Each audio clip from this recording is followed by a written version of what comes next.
So Samsung's Galaxy S22 Ultra is one of the biggest smartphones of 2022 so far in terms of the sheer amount of exposure it's received, as well as, well, I mean, just look at it, it's an absolute bloody heifer. And it's also one of the best smartphone selections around if you want to get rid of all of that pesky cash stuff clogging up your wallet, as it costs a whopping 1,200 quid. But in return, you'll get one seriously stacked camera setup, plus a hot bit of S Pen action. That's S Pen, most definitely not Pen S. I've made that mistake a few times before. Now, I've had the S22 Ultra for a while now, but I finally managed to slap my SIM in there full time for the last fortnight while I was away buggering about in Disney World of all places, just to really get to grips with it. So here's my in-depth Samsung Galaxy S22 Ultra review, and for more on the latest and greatest tech, please do subscribe and ding that notifications bell. Cheers!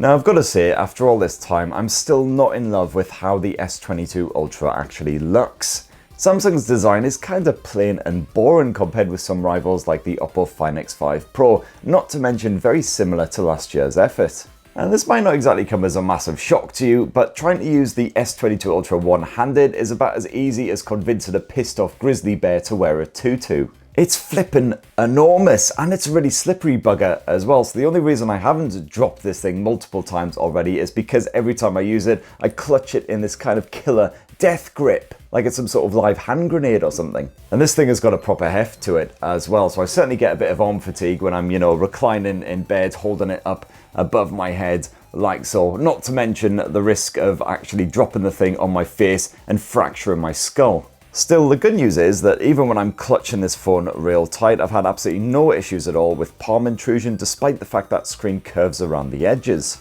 And in more good news, the S22 Ultra is proven to be a proper hard bastard. As well, you got Gorilla Glass Victus front and back and a new toughened metallic edging sandwiched between them. And after months of use, it's still in basically perfect nick. Give it a bit of spit and polish and it could pass as brand new. And that's particularly reassuring because I've found that in the past, Gorilla Glass Victus displays in particular can scratch up a bit more easily than previous versions of Gorilla Glass, so good stuff. And you've got full IP68 water and dust resistance as well, so I've had this thing with me in a swimming pool, absolutely no issues whatsoever. Now, the S22 Ultra sports a similar One UI experience to the rest of Samsung's 2022 smartphones, complete with top-notch security and the added peace of mind that comes from regular, guaranteed updates. I won't run through all of the new and all of my favourite One UI features in this video because I've actually done a separate video on One UI, so definitely go check that out for more. What I will say is that One UI has generally been pretty well behaved here on the Ultra, although I have noticed a couple of weird little quirks sort of creeping in there every now and then. One of the most unusual of these is a rogue secondary shutter button, which seems to enjoy meandering its way lazily around the camera app for no good reason. And I've also been plagued with massive gaps in my Google Discover feed when I'm scrolling through for some reason. That's a little problem that's just recently cropped up. But overall, not too shonky at all, nowhere near as bad as an iPhone when you first get one of those bad boys, for instance. And thankfully, I've had no such woes when using the S22 Ultra's ultrasonic fingerprint sensor. Unlike the Pixel 6 travesty, this one rarely has issues even when my hands are a bit wet or mucky. But the major difference with the Ultra versus the rest of the Galaxy S22 family is the inclusion of that S Pen, formerly reserved for Samsung's Note series.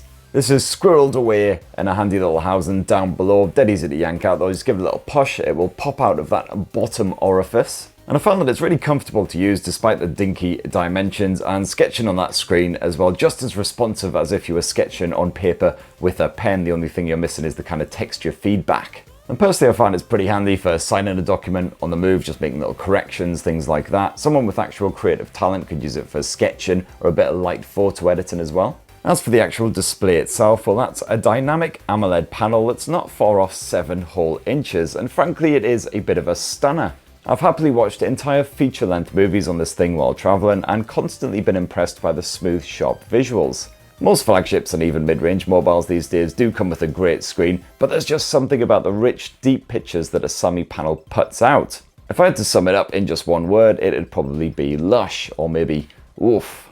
I found the stereo speaker setup absolutely fine if you just want to, kick back with some YouTube, some Netflix, whatever. If you do want to enjoy some music, as always, you'd want to get some headphones involved. There's no headphone jack, as usual with premium smartphones. So that's no massive surprise that it's been omitted from the S22 Ultra. Thankfully, the Bluetooth streaming support absolutely flawless here. Not had any issues at all streaming to headphones, speakers, whatever. So now let's shift on to performance, and here in Blighty, the S22 Ultra is powered by Samsung's very own Exynos 2200 chipset. I would still definitely prefer a Snapdragon slapped inside of this thing, but the everyday running has been almost flawless here on the Ultra for the last few months. Do see the occasional little issue, such as for instance a YouTube video, the picture might freeze while the audio continues in the background just for a second or so, and then it'll catch up again. But to be fair, I don't see these issues very often at all. Generally, everything runs just as you would expect. And thankfully, the Ultra, like the rest of the S22 series, can deal with Genshin Impact and other hyper-demanding Android games, even when you boost the graphics up to the very top levels. And when I was playing Genshin Impact for, an hour or two, thankfully the smartphone did not get particularly hot either. Certainly no issues at all with performance being throttled. The sheer size of the S22 Ultra is both a help and a hindrance for gaming. It is a bit of an arm maker, as I mentioned before, but at least you've got a full view of the action whatever you are playing. Samsung's gaming toolset isn't quite as well stocked as some rivals, and it's slightly more awkward to actually pull out the gaming menu while you're playing the game as well, but it still serves up all of the essentials that you would expect, the likes of a performance mode, the ability to record the screen, and you can also block any distractions as well, which I completely failed to activate during this bit, obviously. And because this phone is so effing enormous, Samsung has found space for a 5000 mAh battery, one of the biggest among flagship smartphones. And while the standard size Galaxy S22 suffered from frankly woeful battery life, no such issues here on the S22 Ultra. I managed to get around sort of 5 to 6 hours of screen on time reliably every single day. Only a couple of times have I had to top it up before I finally stumbled unconscious into bed. So not bad at all, although I have seen better from some rivals, have to say, certainly from smartphones this sort of size as well. And when it comes to actually recharging the bugger, well, it ain't exactly super nippy either, certainly compared with a lot of the Chinese competition. Don't expect to plug it in and get, a half charged battery in like 10 minutes. But you do get the extra flexibility of the wireless charging support, which to be fair is a feature that you would kind of expect from a smartphone that costs well over £1,000. And now, finally for this S22 Ultra review, let's turn our attention to the camera tech. And if you want a reliable point and shoot setup, well, this is one of the best around right now, churning out gorgeous photos 9 times out of 10 with little real effort. I did see a little saturation in some of my test photos when the sun was being a proper knob and shining in a really awkward place, but in most circumstances, the S22 Ultra can happily deal with strong lighting and deep contrast. That focus is fast acting, as is the image processing, so you'll rarely miss a shot because the camera can't keep up. Indoor shots can certainly still look a little soft and warm unless the lighting is particularly good, but the S22 Ultra can still make the most of the situation more often than not, as long as your subject isn't doing anything annoying like moving about the place. Any flapping can really flummox this phone.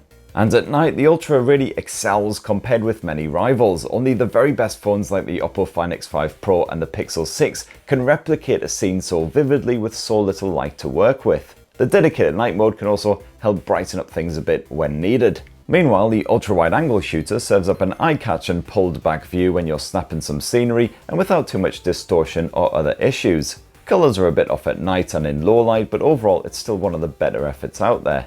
However, the real reason to get the Ultra over other Samsung smartphones is the ridiculous space zoom. Up to around the 30 times zoom mark, you'll still get sharp, detailed shots, which is an absolute godsend when you're trying to snap wildlife or kids without intruding on the action. It even works pretty well at night, although whatever the conditions, once you pass that 30 times zoom level, you will notice that the detail in your pics drops quite dramatically, and by 50 times and above, things are looking decidedly dire. As ever, Samsung has piled a ton of bonus camera modes into the Ultra, including a food mode which does actually make your grub look more appetizing. The portrait mode usually works pretty well, adding a convincing bokeh style effect to your photos, although if you are unhappy you can always reverse the effect afterwards. And then there's my personal favourite, the single take mode, which spass out a whole bunch of quirky photos and video clips captured over a short time frame, definitely perfect for shooting your kids' random antics. I also highly rate the Samsung S22 Ultra when it comes to the home movies. That stabilization is fantastic. Even at 4K resolution, you can actually shoot smooth looking footage when you're dangling from a Jeep, and even when you're aiming at a moving subject while using the telephoto lens. Although don't zoom in too far, or yes, this will likely happen.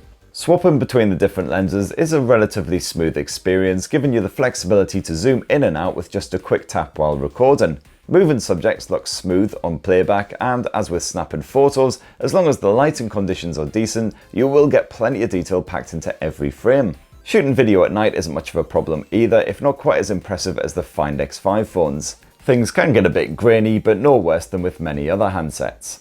An audio pickup is just as good. My test videos boast rich stereo sound with clear recording from all directions, but favouring whatever is directly in front of the lens.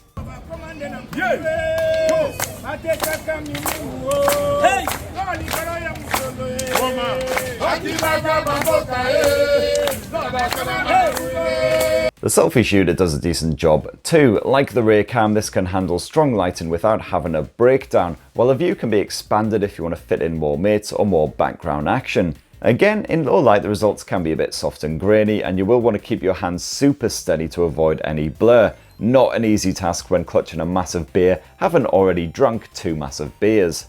And if you want to shoot video using that front-facing selfie camera here on the Samsung Galaxy S22 Ultra, you can do that at up to 4K resolution, 30 or 60 frames per second, so pretty good for your random vlogs.